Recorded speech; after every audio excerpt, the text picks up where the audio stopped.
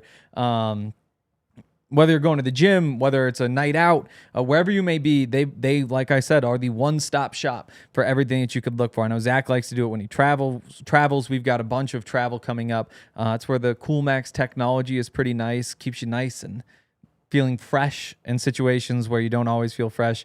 The air knit material on the t-shirts and the polos, whole bunch of different options. So go check it out. For over 10 years, they've designed timeless, innovative menswear. It helps you move through the day with confidence, even if you're just hanging in your underwear. So get breathable clothes that you can feel comfortable in all summer. Go to MackWeldon.com. Get 20% off your first order of $125 or more with promo code DNVR. That's MackWeldon.com, promo code DNVR. And shout out to our presenting sponsor, Bet365. Use that code DNVR365 when you sign up and become a diehard. Join us over at thednvr.com/intro we've got a really cool new diehard offer going on right now for you to join the club, plus exclusive hat that you can get. So make sure, there it is right there. That is sick. We've partnered with our friends, and you can get this hat and plus every other thing that you get for 1 year for only $35. That hat, we partnered with Branded Bills, and man, it is sick. It's got that Broncos vibe to it while being DNVR. You're celebrating the city, you're celebrating the team, and man, you also get to support us and get all of our coverage and everything we offer. So go to thednvr.com/intro, or you can scan the QR code on our screen. Yes. Also, so I'm working on a story now about the Broncos run game because they're doing some cool things. And somebody after the game said that they were getting the same look over and over again, and so they just kept running the same play. And so I was able to figure out what that play was, but I can't find that damn quote. So if any of you can find the quote, where basically they said, like, we're getting the same look over and over again, so we just kept running the same play. So, like, a player on the Broncos said this afterwards? Yes, player or coach. It must not, I mean, I've listened to Sean 3 times now, and it was not him. It wasn't him, yeah. If you can find that, I will get you a diehard membership. Wow. I'm starting to wonder if I just dreamed it. Yeah. What's that called again? Like a Mandela effect type of thing. Yeah. I get a lot of Broncos dreams, and maybe I just dreamed that that's where that happened. But they were running that same crack toss. Seven times they ran a toss. There are 2 little variations. 5 of the 7, they ran Marvin Mims in motion the other way to draw the defense. Like, it's the same thing over and over and over again. After running, I think it was like 3 tosses, three like real tosses over the course of the previous 3 games. I love that. In the run, I need the quote for the damn story. Yeah. The run, you could just make it up. I can't anymore. You could like attribute it to me or Zach. That's true. That's true. Brian said, we're not as Could good. Benny have said it? Benny, they're getting the same look, and so they're going up to the line of scrimmage with the 2 calls, and they keep choosing this one, running the same play over and over again because they don't stop it. Kind of does sound like something Benny would say on the watch along. You just have to be in the huddle to know that that's exactly what's. We're getting the same look, so we're just going to keep calling the same run. Well, you could Also, just I could see say it. I'm the guy who found the same run they're running over and over Were they again. getting the same You don't look? need Benny to say it. Yes, they were. So Era then says there you go. just go with anonymous Broncos source. Yeah. Yeah, there we go. And you can make Broncos very wide open there. It could be a former Bronco. Sure. Yeah. Anonymous Broncos related source. Yes. Anonymous Denver person told me that. A person close to the situation. I'm just not a liar. Benny That's not lying. Benny could be close to the situation. Yeah, so could I. Exactly. I mean, we watch every game. We're at every practice. Okay, so speaking of the run game, it is going to be absolutely huge in this game and for the Broncos season moving forward. We saw it. And Sean talked about it after the game. Bo talked about it after the game. When the run game is going, it is the key to the offense. Bo had 326 passing yards, a career high. He had 3 touchdowns, 2 in the air, 1 on the ground. And a big reason is because of the run game. They averaged 4.9 yards per carry. Ran the ball 38 times. That's what I want to see. If you're dropping back to pass 40 times like Bo did, run the ball 38 times. That is what we want to see. And when it comes to the Eagles, Saquon is struggling. Like I said, they run the ball more than anyone in the NFL, yet they aren't averaging many yards per run. They don't have a lot of yards on the ground. Saquon is averaging 3.1 yards per carry. So here's the argument, and it's not even an argument, it's just straight up facts, that J.K. Dobbins, 4 games into this season, is better than Saquon Barkley right now. And here's why. Here's the stats for this. This year, J.K. Dobbins has 323 rushing yards, 3 touchdowns, 5.7 yards per carry. Saquon has 200. No, sorry, that was a different stat. He has actually 237 rushing yards, so 100 less. 3 touchdowns, same as JK, and 3.1 yards per carry. Nearly half the yards per carry is JK Dobbins. And the thing that makes it even more impressive is that he's doing this, JK's doing this, with sharing the workload about 50-50 with RJ Harvey. J.K. Dobbins has been on the field for 51% of the Broncos' offensive snaps. Saquon Barkley has been on the field for 85% of the Eagles' snaps. Now, Saquon does have like 70 more receiving yards than J.K., but no more touchdowns. So J.K. still has more yards from scrimmage than Saquon, yet being on the field for 35% less of the time. And the offensive line, the Broncos have a great offensive line. If you look at PFF, I believe it's like the mid-grade run-blocking offensive line. The Eagles, it's not like they're dealing with the worst offensive line either. Okay, so Howie Roseman calls up right now. We'll offer you Saquon for JK straight up. You accepting the trade? Well, we know about the injury history. For which But one? just for Sunday. They say 1 week. Let's do 1 week trade. Oh, long term. Either one. The answer Okay. is the same. It is. But you got Give me tempted. JK for Sunday. Oh Give me my JK goodness. Dobbins for Sunday. He's running like a madman. He's running behind a right real now. offensive line. The Eagles. The Eagles have a real offensive Not line. anymore. Yes, It is- they that do. run game is Yes, not they clicking. Kai do. Becton and Yeah, Mekhi Becton's out. who's the other one that they have to replace? The Either center's way, been gone for a while. Now Lane Johnson's hurt. So the big difference for Saquon is that last year he had 3.8 yards per carry before contact. That's down to 1.7. Yeah. They just are not finding ways to get him going. It's not a Saquon problem to me. It's just that offense is not. Maybe it's the play calling, whatever it may be. Maybe they're running into the wrong looks. They are not finding ways to create opportunities. For reference, Dobbins is at 3 yards per carry before contact. You know who is finding ways to make opportunities? J.K. Dobbins. We talked about it yesterday. His vision that he has. Didn't Benny say he's got the best vision from a Broncos running back? So everyone that's torching me in the Toyota chat, he's got the stats. He's got the vision. He's playing with his hair on fire. And someone said, "Let's be real here, Zach." Okay, let's be real. When J.K. Dobbins is healthy, he is he has the best running backs, third best yards per carry in NFL history. Think about that. Yeah. I'm not talking about RJ Harvey, a rookie that we've only seen in a couple games. I'm talking about when he's healthy. And is J.K. Dobbins healthy right now? Sure is. And so he's upped his yards per carry average this year over his career. That's and crazy. his career was the third best coming into this career. His career is 5.4. Now he's at 5.7 this year. And Sean is finally realizing what to do with him. Keep him in for an entire series. JK talked about how important that was. So yes, for this game. I love that. I love that you have that take. I love that for you as well. And I was actually one of the takes that I wanted to have on today's show is that J.K. Dobbins might be my favorite Bronco right now. Okay. Yep. So I don't like that I'm having to choose between him and That's Saquon. what I said yesterday. I love Jay. That interview he did in Spanish after the game was some of the best vibes I've just ever seen in an interview ever. He was practicing Spanish in the locker room. He absolutely crushed it. Yes. See. I kind of want that on a shirt. Bo Nix es especial. Well, I know a place I can make one. Yeah, except we can't put Bo's name on it. Yeah.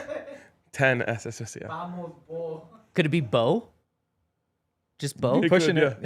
Yeah. Anyways, I love JK, man. And maybe JK is the best running back in the NFL, and he's just never been healthy enough to prove it. and maybe we get that this year. God, I hope that's the case. Yeah. But if not, it's still Saquon who is the best running back in the NFL. Yes, Saquon is. You guys are living in last year. Generational. You're living in last year. I hope How so. the tables have turned from the first segment to the second. How? Because in the beginning, I was the one saying these Eagles are different than last year, and now we flip sides. Now I'm living last year versus because I'm living in this year with how the Eagles are. They win every close game. They're 4-0. That's all you care about, especially the Super Bowl team. They don't need to prove that they're dominant. Well, I'm looking at everything with this Eagles team. It's interesting because when we talked about this at some point in the offseason, it must have been like the schedule release show. I talked about how I think the Eagles are going to be worse this year for several reasons. And all of those things have come true, and it just still doesn't matter. They still find ways to win. But like the loss of Mekhi Becton, really big. Yes. About 6'7", 340. Yes, 6'7". Impressive. I don't get that. That was a Nick Benito dance as well, or a sack dance celebration. But that's hurting them a lot. The departures they had on defense are showing up for them, and it's just like they just have that winner's mentality. Mm-hmm. So the Broncos are going to have to somehow dig deep to find their winner's mentality. And honestly, if they can run the football like they did last week and then just do it way more, they can. You're going to be one of those teams that has the opportunity to like take someone's will out there. And that was my biggest issue with the play calling and Monday night's game. I thought Sean overall, and I'm not criticizing, but moving forward, it can't be where you end the game at almost a 50-50 because the Broncos just ran the ball all the time in the fourth. It needs to be 50-50 throughout the game in order to help Bo, in order to help JK. Man, it felt like in that third quarter when the Broncos didn't get any points on the board, they were just throwing the ball over and over and over again. Let's have a 50-50 split in the first quarter, in the second quarter, in the third quarter, in the fourth quarter, especially to beat this Eagles team. Time of possession is huge. They destroyed the Bengals in time of possession, like almost 38 minutes to 22 minutes. If you do that against this Eagles team that needs to run the ball, that needs to have sustained drives, man, you're going to take all the wind out of their sails, and they're going to have to abandon Saquon Barkley, and that's exactly what you want them to do. Yeah. Anyway, we could get Jalen Carter to spit on someone early in the game. Ooh, who would do the best job of getting under his skin right away? JK. Quinn. It probably is JK. Could be. And I'll tell you what, about JK, just because you were talking about how he's your favorite player, he is the exact same guy on TV as he is in the locker room, as he is when he's one-on-one with media, as he is when he's in a scrub. He is such a great guy. Yeah. Beacon of light. And He freaks me out a Not little just bit. incredibly nice to me. He's incredibly nice to everyone I see him ever interact with. He goes out of his way. I mean, he might be like the nicest Bronco that I've ever covered, and I've covered some really nice Broncos. But he is such a good guy, and as we all know, sometimes guys are great on camera, and it seems like, man, this guy's so lovable. Off camera, not the case. That is not with J.K. Dobbins. So I'm all for you about him just being the Bronco, man. I don't know if the Broncos will sign him to a long-term contract just because of his injury history, but if he does sign a long-term contract, that's a Jersey guy time. for Mr. Bronco and Mr. Bronco. When he said, "I hope you guys love me at the end of the year," how did you interpret that? I just thought because he said it multiple times now, repeatedly, saying essentially that same thing. Like, I hope the media still loves me. I hope it says it. And sometimes when people are too nice, they're kind of hard to talk to. Have you noticed that there's sometimes those people where it's just like you are It usually happens to me with like a friend's mom. right, where it's just like you are so like laser like in your niceness that it's hard to match. I feel like I have to raise my tone of voice when I right, talk to you. exactly. Hey, And he is how are like you? he is so good of a person that it just makes it very hard. So not very hard. It's a different conversation than others where it's just like, hey, The way I interpreted it was him saying, "I hope I'm healthy." That's how I took it as okay. well. Yeah. That's exactly how I took it. Not necessarily to your face, but like talking about him. I think that's what he was talking about.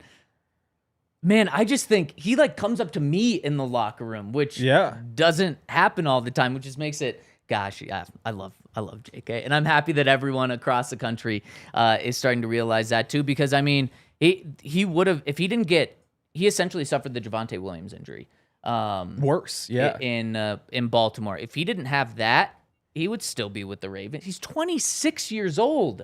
That's what's so crazy about him. When I think about him, I'm like, oh man, he's probably 30, 31, past his prime, or just about to hit his prime. No, he's 26 years old. He would be one of the best running backs in the NFL if he just didn't continue to get injured. So, JK, we are pulling for you, and I'll take you over Saquon for this Sunday. Prove me right, please. I do. I think his numbers will be better. I think that we'll leave. I think statistically, fantasy-wise, I would take JK. So just as a player, I just wouldn't make the swap. Statistically, if you think the Broncos are going to win, then wouldn't you just do that? Well, because I think if you put Saquon in his shoes, the 100 yards might be like 150. Maybe Saquon's hitting the wall. That offense doesn't know how to run the football anymore. They lost it. And maybe they'll figure it out, but it's just... Their running back's part of that. Yeah. I mean, they're just not giving him good opportunities is what it comes back to for me. Something that we do agree on is our friends over at... It's our most delicious friends we have. Over at Taco Bell. Guys, this past weekend, had an opportunity to stop at a couple of places. And I was like, no, we're going to Taco Bell. And I got the Crunch Wrap and got the beans instead of the meat. And then also got some other things with meat. But the Crunch Wrap is so freaking good. And the cool thing about the Crunch Wrap, you have so many opportunities to put all the sauce on that you could ever want. So got the fire sauce, mild, loaded up with their sauce, and they'll give you all the sauce you could ever want in your life. And so I love Taco Bell. We love Taco Bell. And if you want to get in right now, of course, they've got the bus box for $7. I think it's the best value that you can get with any food. They've got the new Cantina chicken menu. That is so good. Ryan, your favorite? Crispy chicken Cantina taco. So good. Slow roasted chicken. Ooh, they melt cheese on the outside of the shell. Oh, come on now. You're making me hungry right now. So if you want to get it, go to Taco Bell. They're also a proud sponsor of CU Athletics. They'll be donating $1,000 to the Golden Buffalo Scholarship Foundation for every touchdown CU scored. Buffs love the Bell. Also, shout out to our friends over at Toyota. I got the opportunity to drive a Toyota Tundra the other day, and my God, I felt so strong, powerful, manly. That's what they look like. I was like, man, I get it now. I get why people want these giant trucks. I was just like cranking country music, driving in my pickup truck, getting ready for the Broncos game, and boy, did it feel amazing. But whether I go with the Tundra, I might go 4Runner, I might go Land Cruiser. They have so many awesome models over at Toyota, and a lot of people are coming up to me these days saying, like, you convinced me to buy a Toyota, and it was one of the best decisions I made. So join that group. I've never met anyone who said, you convinced me to buy a Toyota, and I hate it. That just doesn't happen. Right. So if you want to get in the Toyota family, visit a Front Range Toyota store at a location near you. AutoNation Toyota, Arapahoe and Centennial, Corwin Toyota in Boulder, Groove Toyota in Littleton, Mountain States Toyota in Denver, Stevenson Toyota East in Aurora, and Stevenson Toyota West in Lakewood. Toyota is the official automotive partner of the NFL and the official vehicle of DNVR. Let's go places. Hit us with a thumbs up. We really appreciate it. And make sure to stay on this YouTube channel right after our show ends. We got Broncos X's and O's, the smartest show in Broncos country with Dave Logan and Benny Fowler. It's going live right at the end of our show at 1 p.m. So right at the end of this show, jump over to that show. People have absolutely loved it so far. I've loved it, learned a lot, and you're going to love it as well. So make sure to go there. And also become a diehard. Scan that QR code on the screen and go to thednvr.com/intro. Also, we have a big announcement coming later today. You guys are going to have to stay tuned for that one. But keep your eyes out. And by the way, I'm just curious. If you're going to be with the Broncos and us in London, or you're just going to the game out there in London, drop a little Union Jack emoji, the flag in the chat. Yes. I want to see something. I want to see who's going to be out there. So shout out to our friends over there in the UK, Europe, or in the US who are making the trip over there, or any other continent going over to the game in London. I want to see who's going to be there. And 1 week from now, we will all be there. I can't wait for that, man. Yes.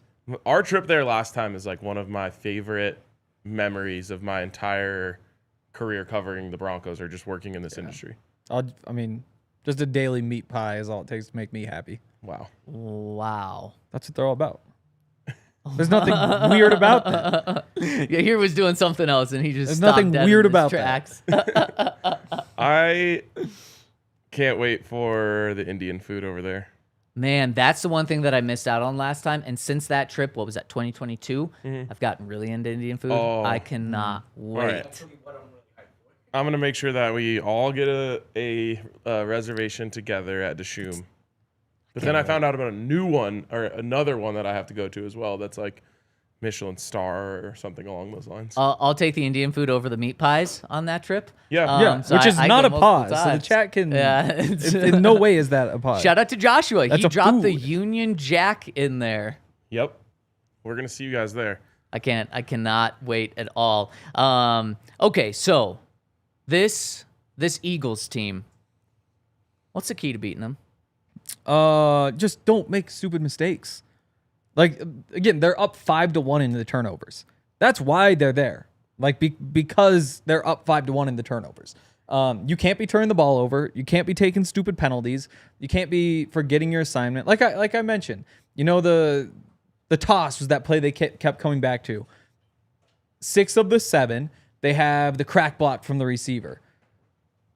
The other one, they didn't. And maybe that's just a different play. Sure seemed a lot like the other plays, and it seemed like one of the receivers might have forgot their job or thought the tight end was going to handle it, whatever. You just can't have those little mistakes in a game like this. There can't be blown coverages. There can't be any of those sorts of things. And if you do all that, it's going to come down to the last few minutes, and I like the Broncos' chances then. And at the exact same time, and this is where I want to get into our Jalen Hurts conversation, so I make sure that Ryan can give his take as well. You have to have Jalen Hurts make a mistake, which he has not done this entire season. And that is where most football games come down to is, are you going to beat yourself, or is the other team going to beat themselves? And so far, the Eagles have not beat themselves, and the Eagles have made the other team beat themselves. Guys, Jalen Hurts this year, 5 passing touchdowns. Okay, through 4 games, that's not great. 17th most in the NFL, so again, not great. 0 interceptions.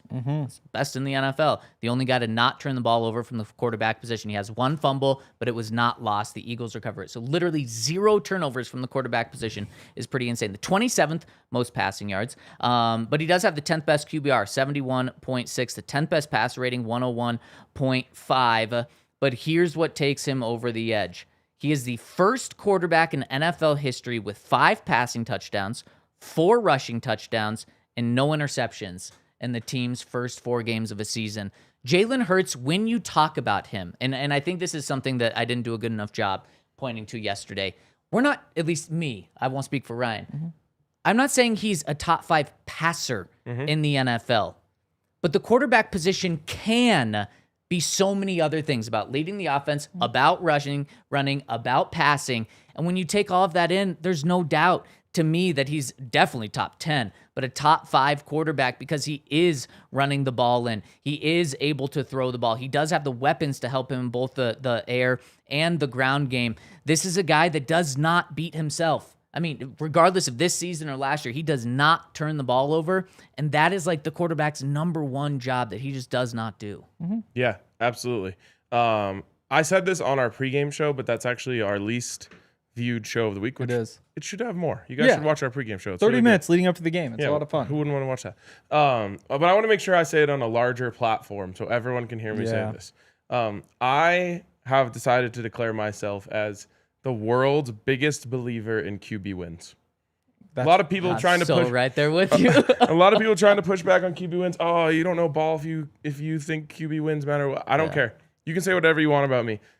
Wins almost always directly correlate to quarterback play. I don't care what you guys think. Can I be the VP? Yes. You're the prez? Yes. There's a lot of overcorrections and corrections in football. People are going to start to go back to realizing that quarterback wins are a real thing, and we'll be there waiting for them. Show me when a quarterback has been great and not got the wins over a decent sample size. Like last year, you could point to Joe Burrow, and that's a great example. But look at over his career, and look at over quarterbacks' careers. If you're good, you're going to win. Exactly. So my point is, Jalen Hurts wins. Yep. Over and over and over and over again. He won a Super Bowl. The number one thing that people say, okay, well, you got to prove you get over this. He has played better in 2 Super Bowls than Patrick Mahomes, and both of them were head-to-head. The guy, I don't care what you think about how he passes the ball or how he operates, whatever. He runs that offense really cleanly. Yep. He does not turn the ball over. He is a force on the ground. He is the catalyst of the most unstoppable play in football. And that's why, to me, you want to call him top 6, top 5. He's definitely not top 4, but somewhere in that next category, he's right there. And, it's why he is. It's why he's in the positions that he is. And it's why the Eagles are in a lot of the positions that they're in. Now, they have a great supporting cast around him, and that's a big part of all of this. But he's a special quarterback who thrives in the biggest moments. And again, I'll trade, some of the aesthetic stuff for a guy that I just believe is going to go make a big play in a big moment. Also, in our era in the Twitter chat, I think trying to knock Jalen Hurts says, where does 9 total touchdowns in 4 games rank for quarterbacks? It's number 2 in the NFL in terms of total touchdowns. I think Josh Allen and Lamar Jackson have 10 total touchdowns. Jalen Hurts just one step below. And so if you want to look at like the flashy stuff, while Jalen Hurts might just be bulldozing into the end zone, he's still getting the touchdowns just like these other ones are. And Jalen Hurts does not have an interception or a turnover. Those other quarterbacks have turnovers. So like the stats, you just have to be a little creative and add the rushing to the passing. And that gets the full picture. Yeah. My thing with Jalen Hurts is just that it's a lot of one-read passing. And that's where when you look at other guys, you see some of that with Joe Burrow. And like Tom Brady has like a super high first read percentage. Some of that's pre-snap and you give him credit, whatever. But if I were to choose a quarterback, I would just prefer somebody who drops back, can go from 1 to 2 to 3 and consistently finds those other guys. And some of that, again, some of it's design. There's a lot of RPOs in that offense. There's a lot of good players in that offense. And so that first read is open more often. My complaints are just that there's a lot of situations where I would prefer to have somebody else. On a 3rd and 10, that's not one of the 20 guys who I would probably pick. It's just that there are a bunch of other situations where he's pretty good, and that's where, I don't know. As our awesome friend Jordan Palmer said, the rankings don't matter. It's just about what you do, and I think Sean Payton, probably not like a Jalen Hurts guy. I think that there may be some other things that he would like. But there are things that he does well. The tush push is obviously great. Having him makes that work. Important to note that 3rd and 4th and 1s since 2017, QB sneaks have converted 89% of the time. It's like it's a super high percentage play anyway. They just have the identity that they go back to and all that. I think it's not that he's a bad quarterback. It's just that when you play against him, he's not the piece that you fear. I think that's especially true when you're the Broncos and you send 5 so consistently that you're getting a pass rush, and you're not as worried about the second plays. Because I think with him, it's the not making mistakes, it's the quick reads, it's those quick hitting slants, all that sort of stuff, and then it's leaking out of the pocket, making something happen. And I don't expect him to be able to get out of the pocket against the Broncos. You should be afraid of him because he's the key to the game. And if he's the key to the game, then that's the guy that you should be afraid of. 20-1 in his past 21 starts. 4-0 this year, coming off a Super Bowl. And that's why I believe the key to the game is you turn Jalen Hurts over, you're going to win. Good luck doing that because he doesn't really do it, though. And so if that's the key to the game in my mind, you absolutely should fear him. Absolutely. I mean, you have to find a way to stop just their thing. Right, exactly. And like it's a machine that has a lot of different operating parts to it. Saying all of that, I still feel the way I felt after Monday Night Football. After Monday Night Football was the first time that I thought, wow, the Broncos could win this game.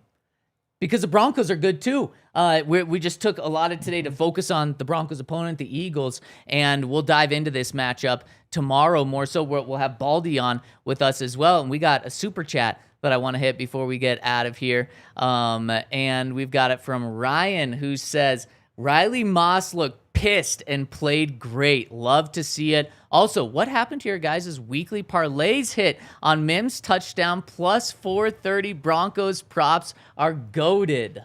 I don't know. First couple weeks, Dre was hitting me up asking for the picks, and I just haven't heard from him. I'm not sure. Okay. I bet they'll be back. Well, I mean, a great reason to watch the pregame show. Right. We give out 3 picks at the end of every We show. do. We do. J.K. Dobbins over, baby. All right. I love Yes. it. I love it. So we're still with you this week. We've got one more show tomorrow and then the pregame on Sunday. And that's going to be an early one. Wake up with us on Sunday at 10:25 because it's an 11 a.m. game. That's going to do it for us today. We appreciate everyone that tuned in. Hit us with a thumbs up. We'll see you tomorrow on the DNVR Broncos podcast. We all silly like the mayor.